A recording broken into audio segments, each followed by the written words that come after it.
Imagine disappearing from someone's life without a trace. No farewell, no explanation, just a quiet withdrawal into the depths of silence. For some, such an absence might stir feelings of abandonment, confusion, or even resentment. But what if there was another way to interpret this withdrawal?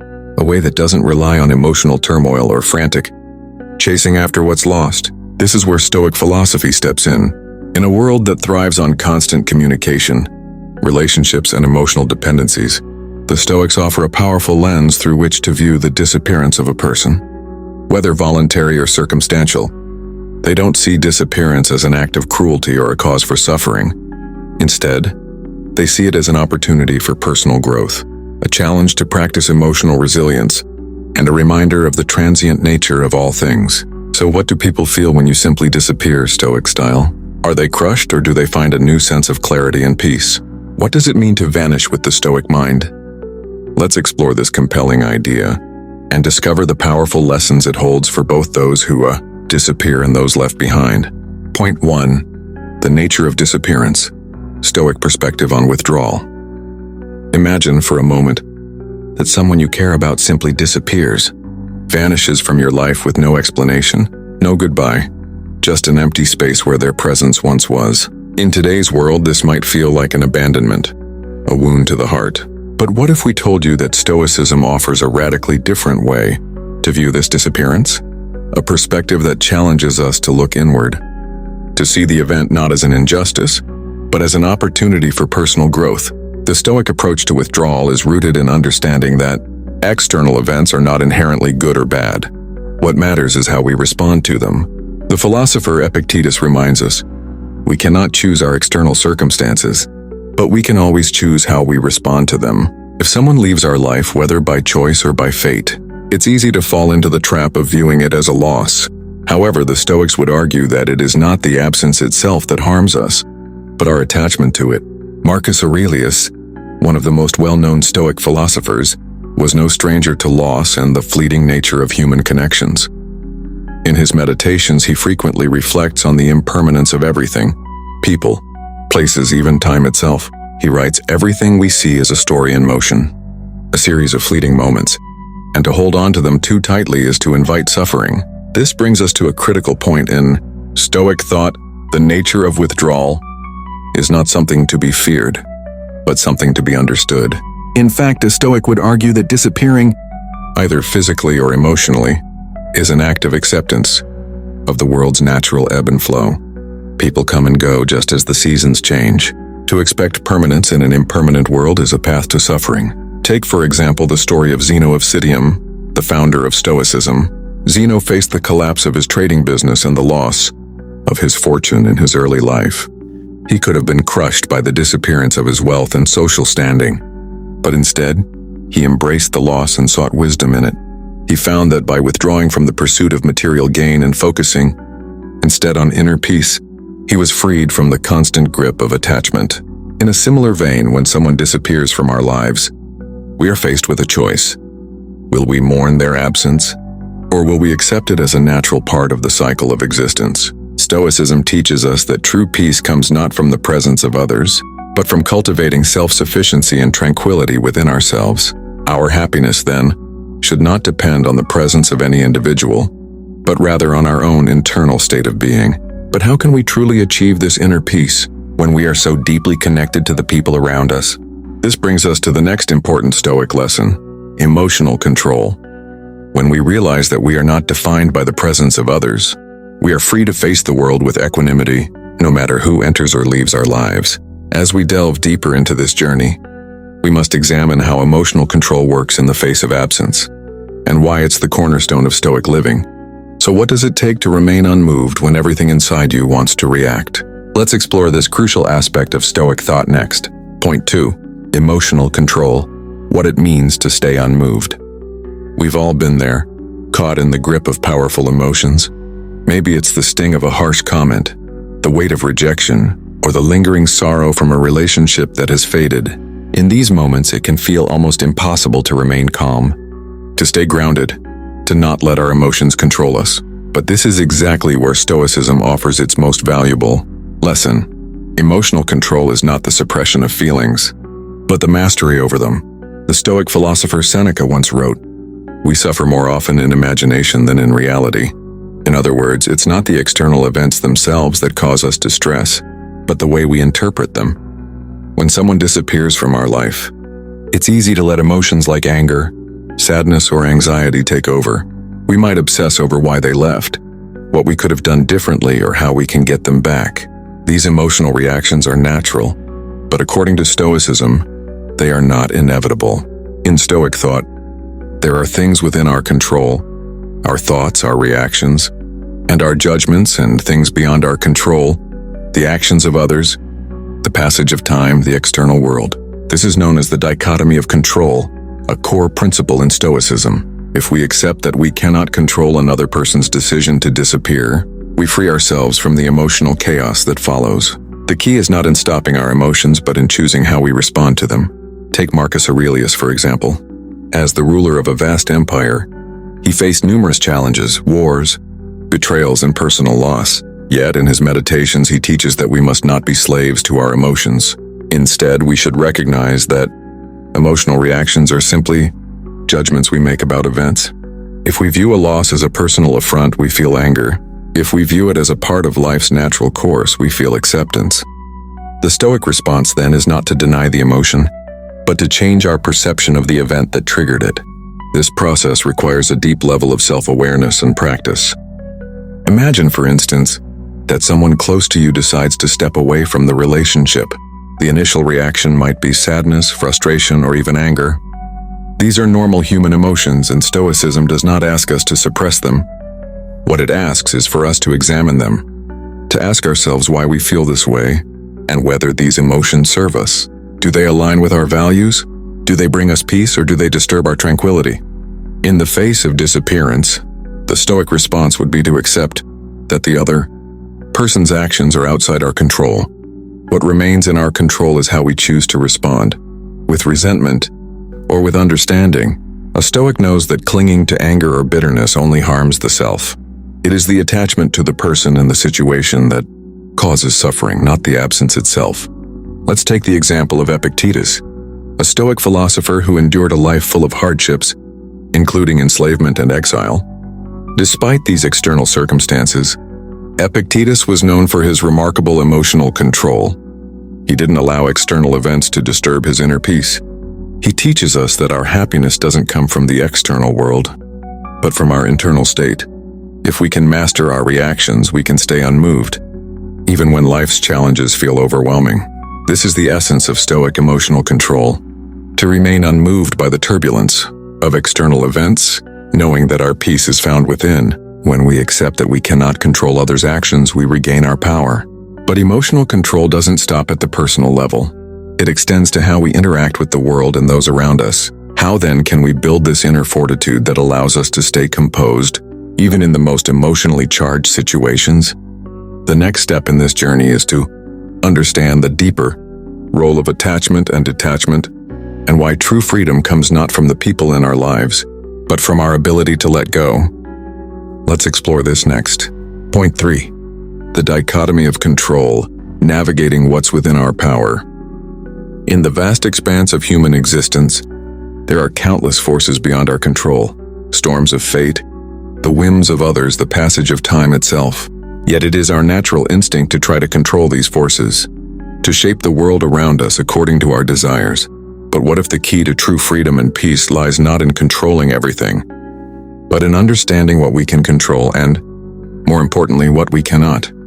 This is the core of the Stoic principle known as the Dichotomy of Control, a concept first popularized by Epictetus. He taught that there are two distinct categories of things in life, those that are within our control and those that are not. What lies within our power? Our thoughts, our actions, our judgments, and our reactions. What lies beyond our power? The actions of others, the events of the world, and the unfolding of fate. When someone disappears from our life, whether it's through physical absence or emotional withdrawal, our instinct might be to try to control the situation. We might try to force them to return, to demand explanations, to reassert our influence. But the Stoic teaches us that this is a fruitless endeavor. We cannot control others, nor can we control the circumstances that led to their departure. What we can control is our own response. This is where the dichotomy of control becomes incredibly powerful.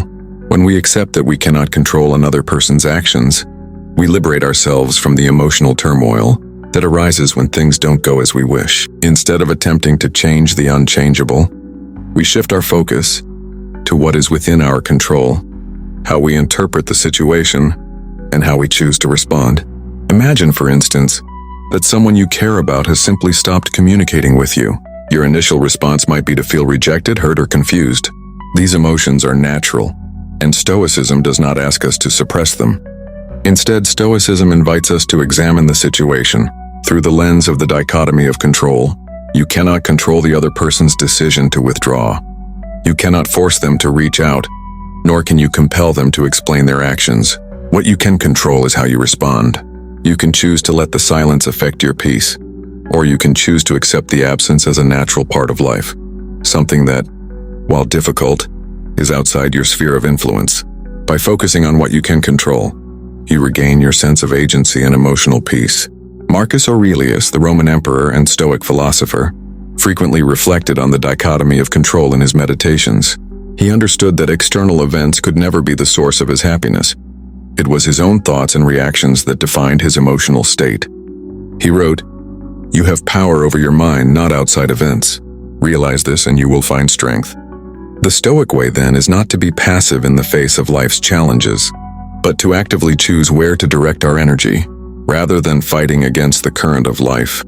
Stoicism encourages us to focus on what we can steer: our responses, our attitudes, our understanding of the situation. When we face the disappearance of someone from our lives, it's easy to feel powerless. But the Stoic response is to remind ourselves that our power lies in how we react. We are free to choose peace, acceptance, and emotional resilience, even when the world around us seems chaotic. However, this understanding of what is in our control doesn't mean we should be detached or indifferent to others. It simply means that we should not give away our peace to external circumstances. So how do we cultivate this mindset of control in every situation we encounter? The next step is to look at how attachment and detachment play a pivotal role in Stoic practice, how they help us live more freely, even when others come and go. Let's explore this next. Point 4. Attachment and detachment. Are we bound to others? In a world that often measures the value of relationships by their emotional intensity, the Stoic approach to attachment and detachment might seem counterintuitive at first. After all, we are social beings, and the connections we form with others are often seen as the cornerstone of a meaningful life. Yet Stoicism challenges us to rethink the nature of these bonds, not to sever them, but to free ourselves from the emotional chains that attachment can create. At the heart of Stoic philosophy is the understanding that attachment to external things, whether people, possessions, or status, can lead to suffering. This doesn't mean that Stoics advocate for coldness or indifference.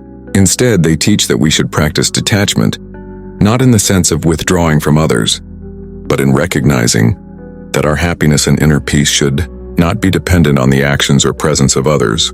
The Stoic philosopher Seneca wrote, "No man is free who is not master of himself." This freedom, in Stoic terms, is found not in the external world, but in our ability to govern our own thoughts and emotions. When we become overly attached to someone, we risk giving up this inner sovereignty. Our emotional well-being becomes tied to their behavior, their approval, their presence. If they leave, we feel empty. If they disappoint us, we feel betrayed. In essence, we surrender control over our own peace. But here's the key insight. Stoics believe that attachment to others, while natural, should always be practiced with wisdom.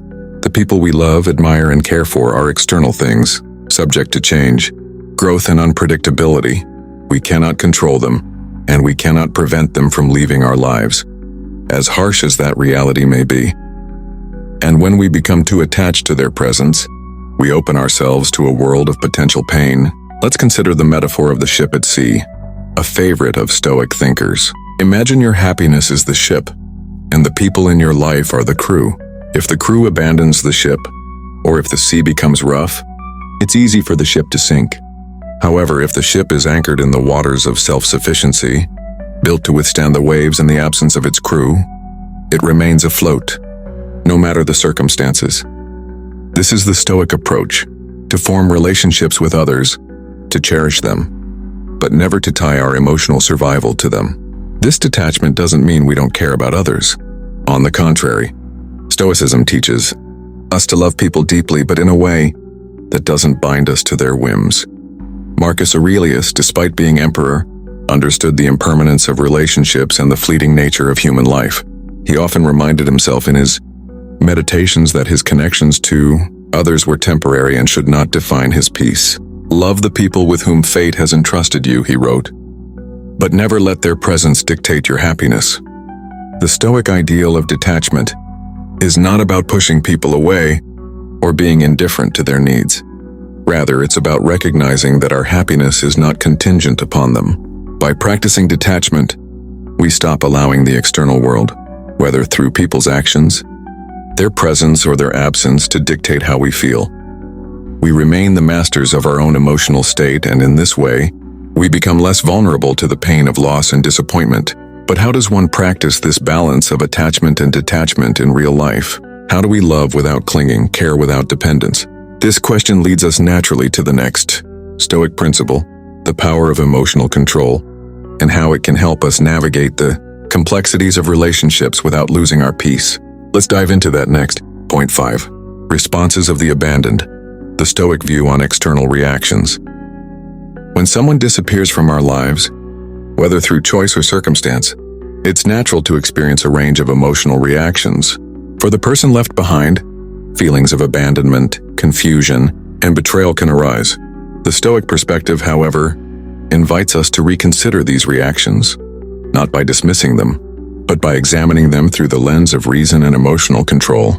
In Stoic philosophy, our emotional responses to external events are not caused by the events themselves, but by our judgments about those events. This key principle is at the core of understanding the Stoic view on how we should react when we are abandoned or left behind.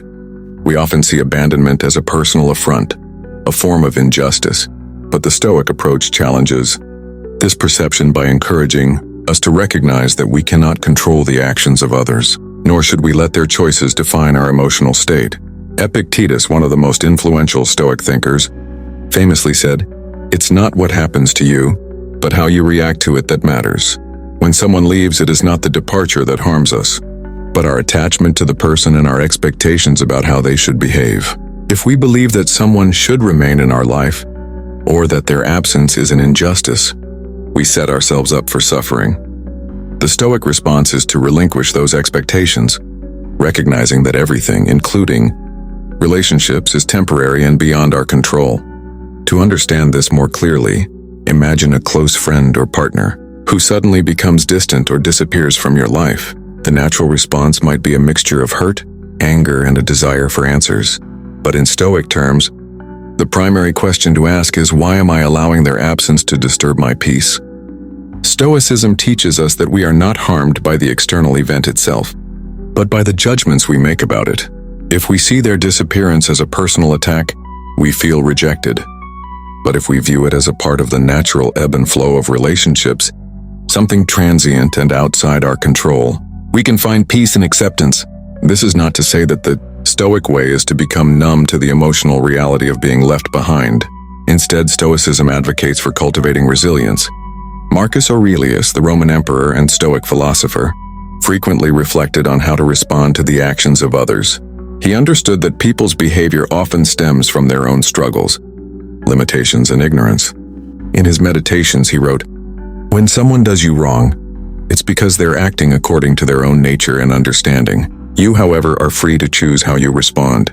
In this view, the actions of others are not reflections of our worth, but rather expressions of their own internal conflicts. Moreover, Stoicism teaches us to embrace the idea of universal interconnection. In a world governed by fate, the Stoic sees all relationships as part of a greater whole, where no individual is solely responsible for their interactions. When someone leaves our lives, it can be seen not as a personal loss, but as a natural part of the grand tapestry of life. People come and go, and each interaction serves a purpose, whether we understand it fully or not. So when we are abandoned, the Stoic asks us to respond with grace rather than grief. Instead of clinging to resentment or seeking revenge, we can choose to respond with understanding and acceptance. By releasing our attachment to the idea of permanence, We are freed from the emotional turbulence that accompanies abandonment. In this way, we reclaim our peace. But how does one achieve such emotional resilience in the face of hurt?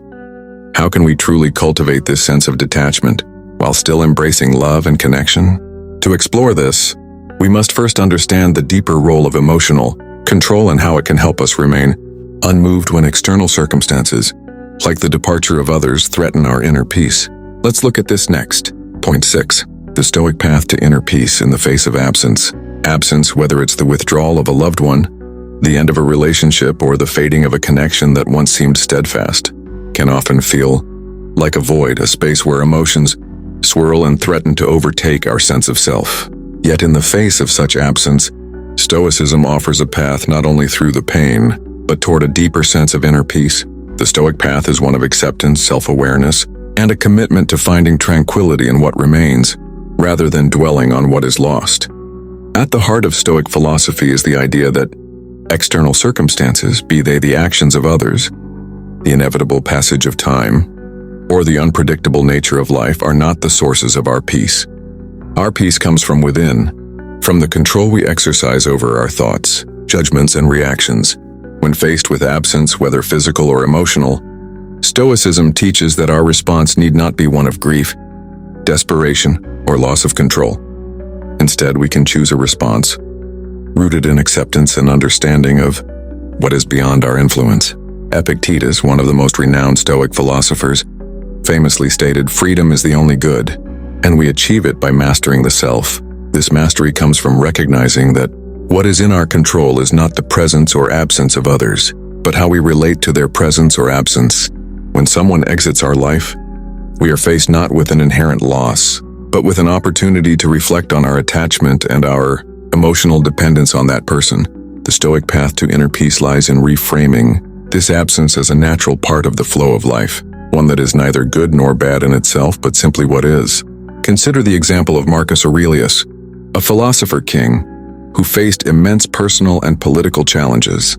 Despite the many losses he encountered, losses of friends, family, and even his own health, he wrote in his Meditations that his true peace came from focusing on what he could control: his thoughts, his actions, and his ability to respond with virtue. "What happens to you has been happening to others since the beginning of time," he wrote. This recognition of the universality of human experience allowed him to remain grounded, even in the face of profound absence. The Stoic way of achieving peace in absence is built on two key concepts: acceptance and detachment. First, acceptance involves acknowledging that life is fleeting, that people come and go, and that nothing is permanent. This understanding frees us from the desire to hold on to something that is inevitably changing. The Stoic practice of mindfulness helps us recognize when we are clinging to an attachment, whether it's to a person, a relationship, or even an expectation, and to gently release that grip. By accepting the transience of life and people, we can transform the pain of absence into a source of growth, realizing that every change is an opportunity to practice virtue and self-mastery. Second, detachment is the practice of freeing ourselves from emotional dependency. Detachment does not mean withdrawing from love, affection, or care. Rather, it means recognizing that our happiness should not be tied to the presence or behavior of others. In this way, Stoicism teaches us to love without attachment, to cherish people and relationships without clinging to them. We can appreciate the moment, enjoy the time spent with others, and hold them dear, but always with the awareness that their presence is a gift, not a guarantee. The Stoic path to inner peace is one of resilience, where we build an inner fortress that can weather the absences life inevitably brings. When we encounter a void, whether it's the departure of a friend, the end of a relationship, or even the realization that someone we cared about is no longer in our life, we have a choice to mourn endlessly or to turn inward, practicing emotional control, understanding, and acceptance. In this way, the absence of others need not lead to despair. By embracing the Stoic path, we learn that true peace comes from within, not from the external world. And once we master this, we are free from the fluctuations of fortune, able to find serenity no matter what life presents. But the question remains, how do we develop this kind of inner peace consistently, even when faced with repeated absences or ongoing emotional challenges? The next step in this journey is to explore how we can cultivate resilience through mindful practice and emotional control, ensuring that our peace remains unshaken no matter what we face. Let's dive deeper into this next. Point 7. How Stoics interpret rejection and silence.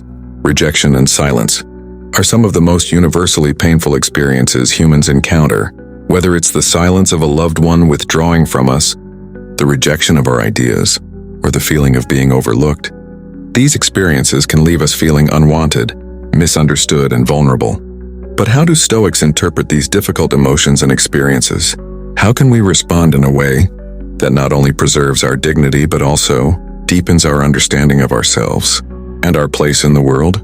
At its core, Stoicism teaches that we cannot control the actions or reactions of others. Rejection, in Stoic terms, is not a personal affront, but a reflection of the nature of the world and the limitations of our control. What matters, according to Stoicism, is not the rejection itself, but how we respond to it, whether we let it disturb our peace or choose to see it as an opportunity for growth. Rejection is not a reflection of our worth. The first principle Stoicism offers when we face rejection is this: rejection does not diminish our intrinsic worth. Marcus Aurelius, in his Meditations, frequently reminded himself that the opinions and judgments of others are beyond his control. He wrote, "If someone does wrong, it is not the wrong done to you, but the wrong they do to themselves." In this sense, when we face rejection, we should not internalize it as an indication of our failure, but rather as a moment that reveals something about the other person's limitations, preferences, or circumstances, none of which have anything to do with our value. The Stoic practice of distancing oneself from the emotional weight of rejection is not about being indifferent to others' opinions. It's about understanding that others' actions stem from their own perceptions, experiences, and constraints. We cannot control their responses, but we do have control over how much we allow their opinions to shape our sense of self. Silence as a form of communication. Silence, too, holds a unique place in Stoic thought. When someone chooses silence over communication, it can often be perceived as an act of rejection or avoidance. However, Stoics interpret silence differently. Instead of viewing it as something inherently negative, they understand it as simply another expression of life's complexity. Silence may be a reflection of the other person's internal struggles, or it may be a result of external circumstances, neither of which have anything to do with us personally. Epictetus taught that our response to silence should not be one of anger or frustration, but of understanding. Just as we cannot control the actions of others, we also cannot control when or why someone chooses to speak or not to speak. Stoicism asks us to accept silence without allowing it to create a narrative that causes us distress. If silence arises, we must let go of the need to fill that space with negative assumptions or self-doubt. The power of self-sufficiency. The Stoic practice of self-sufficiency is particularly relevant when we face rejection or silence. Rather than seeking validation from others, Stoicism teaches us to find validation within. Our sense of worth and peace should not be dependent on the approval or attention of others. As Seneca wrote, "True happiness is to enjoy the present, without anxious dependence upon the future." By cultivating an inner life that is rich in virtue, wisdom, and emotional resilience, we can face rejection or silence with equanimity. We no longer need external affirmation to feel complete or secure. When we adopt this Stoic mindset, rejection and silence become less about what is wrong with us and more about what is outside our control. Rejection is simply another form of life's unpredictability, a reminder that external circumstances are always beyond our power, but our reactions to them are entirely in our hands, turning rejection and silence into opportunities for growth. Rejection, far from being a roadblock, can be an opportunity for self-reflection and improvement. When we face rejection, Stoicism encourages us to examine the reasons behind it, not to dwell on the pain it causes, but to learn from the experience. Is there something we can do to improve ourselves? Are we seeking validation from the wrong places? By focusing on the process of growth rather than the rejection itself, we shift our attention away from the external and focus on what we can control: our responses, our actions, and our character. Similarly, silence, when viewed through a Stoic lens, becomes an invitation to cultivate patience, understanding, and resilience, instead of viewing it as a sign of abandonment or neglect. We can see it as a reminder to focus on our own thoughts, inner peace, and emotional control. Silence gives us the space to practice the virtues of self-sufficiency and emotional resilience, teaching us that we need not depend on others to validate our worth or sustain our peace. In the face of rejection or silence, the Stoic response is one of acceptance, resilience, and focus on what we can control, our inner thoughts and reactions. By practicing this approach, we transform what could be painful experiences into opportunities for growth and self-mastery. As we explore this deeper understanding of rejection and silence, we may wonder, how can we further develop the Stoic resilience that allows us to navigate these challenges with grace? The next step is to consider the role of mindfulness and reflection in cultivating the emotional strength that makes us impervious to the fluctuations of external events. Let's delve into this next. Point 8. Detachment as freedom, the strength in letting go. In a world that often tells us to hold on to our possessions, our relationships, our dreams, it can feel counterintuitive to speak of detachment as a form of strength. Yet this is exactly what Stoicism teaches. To the Stoic, detachment is not a form of weakness, nor is it about severing connections with the world. Rather, detachment is the freedom to remain unmoved by external forces, a way to free ourselves from the emotional turmoil caused by our attachment to things beyond our control. At the core of Stoic philosophy is the understanding that external things, our relationships, our possessions, our achievements, are not what truly define us. Instead, our character, our thoughts, and our actions are the true measure of who we are. To be attached to something in the Stoic sense means that our sense of peace and well-being is dependent on it. When we rely on external factors for our happiness, we inevitably open ourselves up to suffering. For nothing in life is permanent or predictable. Detachment, however, does not mean indifference or withdrawal. It's not about disengaging from life or abandoning the people we love. It's about recognizing the impermanence of all things and understanding that we do not need to hold tightly to them to find peace.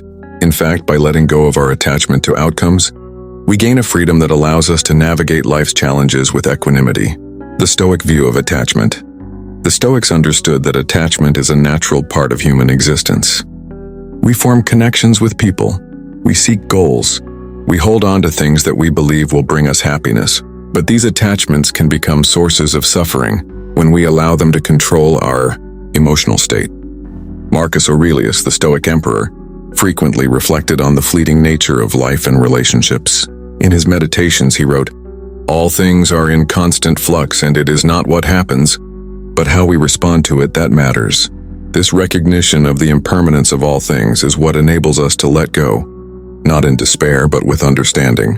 When we attach ourselves too strongly to something, whether it's a person, a job, or a goal, we tie our emotional well-being to something that is outside our control. If that person leaves, if that job is taken away, if that goal remains unachieved, we feel as though we've lost a part of ourselves. But Stoicism teaches that when we detach from the need for external validation, we liberate ourselves from this emotional dependence. We no longer need to fear loss because we understand that nothing in life is permanent. Detachment is freedom. In Stoic terms, detachment is not a renunciation of life, but a path to freedom. Freedom in this context means the freedom from being enslaved by our desires, fears, and attachments. When we let go of the need to control everything around us, we open ourselves to the peace that comes from focusing solely on what is within our control, our own thoughts, actions, and responses. This is where the concept of inner sovereignty becomes central. By detaching from the external world, we reclaim control over our inner world. We no longer allow external circumstances, whether the actions of others or the outcomes of our efforts, to dictate our emotional state. Instead, we become the masters of our own peace. Imagine a person who is deeply attached to their career. Their sense of worth is tied to their professional success, and they fear the day when they might lose their job or fail to achieve their goals.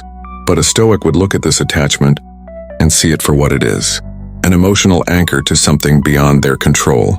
By practicing detachment, they would still pursue their career with diligence, but they would do so without the need for external validation. They would recognize that even if they were to lose their job, their worth would not diminish, for their true value lies in their character and their ability to respond with wisdom. Regardless of the external outcome, the strength of letting go. Letting go in Stoic terms is not about surrendering to despair, but about embracing the freedom that comes with understanding what truly matters. When we detach from the need for approval, from the fear of loss, and from the desire for things to be a certain way, we find strength. This strength is not born of rigidity, but of resilience, the ability to remain calm and composed, no matter what life throws our way. Detachment also provides us with the clarity to act with virtue. When we are not emotionally bound to a particular outcome, we can make decisions based on what is right, rather than what we hope to achieve. We become less susceptible to the whims of fortune and more attuned to the path of wisdom and virtue. In this way, detachment doesn't make us passive. It makes us active in our pursuit of what is truly valuable. Inner peace, integrity, and wisdom, the path to true freedom. The Stoic path to freedom is not one of resignation, but of liberation. By practicing detachment, we free ourselves from the emotional chains that bind us to external circumstances. We learn to navigate life's uncertainties with grace, knowing that we cannot control the outcomes, but we can control how we respond to them. This freedom is the ultimate form of strength. It's the strength to face loss without despair, to endure hardship without bitterness, and to live fully without being dependent on external validation. In a world that often encourages us to grasp tightly to what we have, Stoicism teaches us that true strength lies in letting go. As we explore the power of detachment, we may begin to wonder, how can we develop this strength and resilience in our daily lives? The next step is to delve into the practices and exercises that help cultivate detachment, turning it from an abstract concept into a practical tool for living a peaceful, fulfilled life. Let's explore this next. Point 9. Stoic love and friendship. Can you still care without clinging? Love and friendship are two of the most cherished aspects of human life. We long for deep connections, for relationships that offer us affection, loyalty, and mutual support. Yet while these bonds are undoubtedly valuable, Stoicism invites us to reconsider how we approach them. Can we still care deeply for those we love and cherish, without clinging to them or becoming dependent on them for our happiness? The Stoic answer is yes. In fact, Stoicism teaches that true love and friendship can only thrive when we free ourselves from attachment and possessiveness. At the heart of Stoic love and friendship is a profound understanding of the difference between attachment and affection. The Stoics recognize that attachment to things, people, and outcomes often leads to suffering. When we attach ourselves to an outcome, we tie our emotional well-being to something beyond our control. Love, in this sense, can become a source of pain if we demand that it be reciprocated in exactly the way we envisioned. But affection, the Stoic kind of love, is not possessive. It is not bound by the need for constant validation or perfection. It is given freely without expectation because it is rooted in virtue and the recognition of the other person's inherent worth. The nature of Stoic love. To the Stoics, love is not about fulfilling personal desires or securing one's own happiness through another. Instead, love is a reflection of virtue, the desire for the well-being of others. Seneca, in his Letters from a Stoic, writes, "We should love others, not because we expect something from them, but because love itself is virtuous.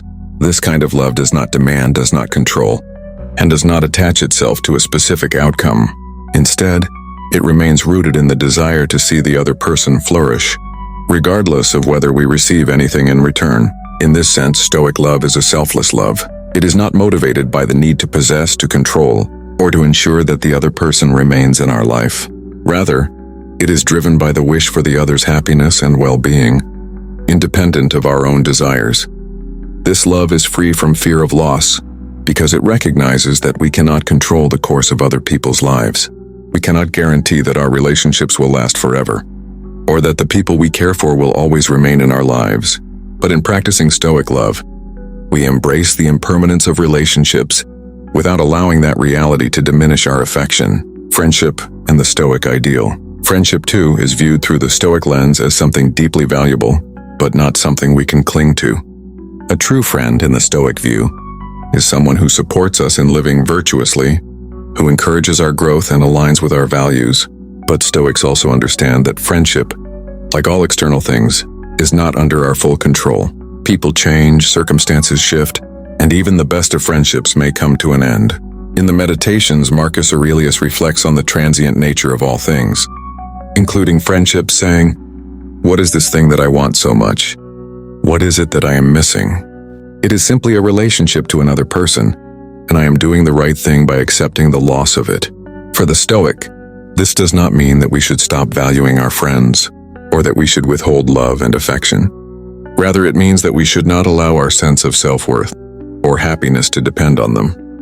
True friendship for a Stoic is based on mutual respect and shared values, not on expectations or the desire to hold on to the relationship for the sake of personal fulfillment. A Stoic friend is one who is committed to helping you grow as a person, just as you should be committed to their growth, caring without clinging. The challenge of Stoic love and friendship is learning to care deeply without clinging. This is a fine line to walk. On the one hand, we are encouraged to love and care for others deeply, to be present and to offer our support. On the other hand, we are warned against becoming so attached to others that we lose sight of our own independence and virtue. The Stoic practice of detachment is not about withholding love or affection, but about recognizing that our well-being should not be dependent on others. One practical way to cultivate this kind of love is through the practice of non-attachment. In relationships, this means loving others freely without expecting them to remain the same or to act in ways that fulfill our desires. It also means allowing others the freedom to change, to grow and to follow their own path, even if that path leads them away from us. By letting go of the need to control or possess others, we allow the relationship to evolve in a way that is healthiest for both parties, without the fear of loss or abandonment.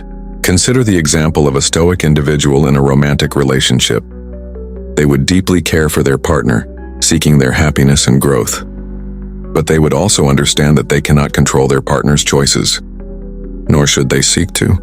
If the relationship were to end, the Stoic would grieve the loss, but would also understand that their partner's happiness and well-being were always separate from their own. They would focus not on the absence of the partner, but on continuing their own path toward virtue and wisdom, knowing that life's impermanence does not diminish the love they shared. The strength in letting go. Stoicism teaches that the strength of love and friendship lies not in clinging to them, but in letting go. True love is not based on attachment or dependence, but on the understanding that love is a gift, something we give freely, without expectation of return. By embracing this Stoic perspective, we are not only free from the suffering that comes with attachment, but we are also able to love and care for others more deeply, without the fear of loss. The power of Stoic love and friendship is not in possession, but in freedom, the freedom to care without being consumed by the desire to control or possess. In this way, love becomes a force for mutual growth and flourishing, rather than a source of emotional turmoil. We can care for those we love and they for us, without the need for clinging or attachment. And in this freedom we find not only peace, but also a deeper and more enduring form of love. As we reflect on how Stoic love and friendship reshape our understanding of care, we may find ourselves asking, how can we practically cultivate this mindset in our daily interactions and relationships? Let's explore the steps we can take to embody Stoic love in our own lives, nurturing connections that are rooted in virtue, not attachment. Point 10. Conclusion. Finding peace in disappearance. Throughout this exploration of Stoic principles, applied to the experience of disappearance, whether it be the absence of a person, the withdrawal of affection, or the silent space left by a loved one, we've seen how Stoicism offers us profound tools to cultivate peace amidst loss. The Stoic path is not about avoiding or suppressing emotions, but about transforming our relationship with the external world, recognizing what we can control, and embracing the inevitable impermanence of all things. The power of detachment. Detachment, as we've learned, is not indifference. It is the freedom to experience love, friendship, and connection without becoming emotionally enslaved to them. By recognizing that our happiness is not dependent on the presence or actions of others, we unlock a deep sense of inner peace. Detachment allows us to cherish relationships, while also understanding that they are not permanent, and that we must learn to stand firm in our own sense of self-worth. Irrespective of external circumstances, when we let go of the need to control outcomes, to cling to relationships, or to secure affection, we free ourselves to engage with the world authentically, without fear of losing what we have. This practice of non-attachment, rooted in Stoic teachings, leads us to a place where we can experience all the joys and pains of life without being overwhelmed by them. In this sense, disappearance is not something to fear, but an opportunity to reaffirm our own strength and resilience. Stoic Love and Friendship. As we apply Stoic philosophy to love and friendship, we see that true love is not possessive or dependent on others. Love, in the Stoic sense, is an expression of virtue. It is given freely without expectations and rooted in the desire for the other person's flourishing. Similarly, friendship is a mutual bond founded on respect and shared values, not on the need to control or possess. In both cases, Stoicism teaches us to love without clinging and to cherish connections without attaching our happiness to them. When faced with rejection, silence, or disappearance, Stoicism reminds us that we can still care deeply for others, but we must also be willing to let go. The strength of love lies not in holding on tightly, but in letting go with grace. This is the paradox of Stoic love. In allowing ourselves to be free from the fear of loss, we open ourselves to deeper, more meaningful connections that are not tied to possession or expectation. Reframing absence. The Stoic understanding of absence, whether physical or emotional, offers us a powerful reframe. Instead of viewing disappearance as a source of pain or loss, we can see it as an opportunity to cultivate inner peace.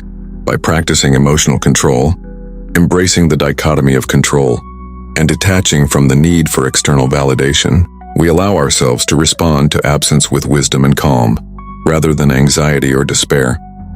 We can learn to accept that disappearance is a natural part of life's cycle. Just as presence is, people come and go, relationships shift, and circumstances change. Yet through it all, the Stoic maintains their peace by focusing on the one thing they can control: their own thoughts, actions, and responses. In this sense, disappearance does not take away from us. It simply becomes part of the ever-changing flow of life. The peace of acceptance. Ultimately, the Stoic path to peace in the face of disappearance is one of acceptance.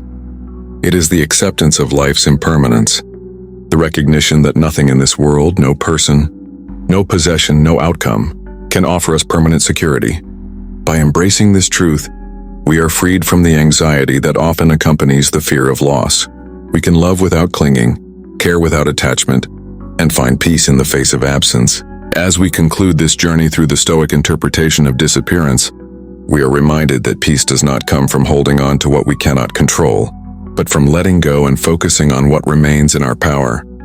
Our own inner resilience, our capacity for virtue, and our ability to choose how we respond to life's ever-changing circumstances. In the end, finding peace in disappearance is not about avoiding pain or loss, but about embracing the impermanence of all things with grace and wisdom. If this video resonated with you and you're ready to embrace Stoic principles in your own life, don't forget to hit the like button and subscribe for more thought-provoking insights. Share your thoughts in the comments. How do you deal with absence and impermanence in your life? Let's start a conversation and support each other on this journey of self-growth. And if you found this video helpful, share it with someone who might need this message today. Remember, true peace comes from within, and every step towards Stoic wisdom brings us closer to mastering our emotions and finding freedom. Stay strong, stay wise, and keep cultivating inner peace.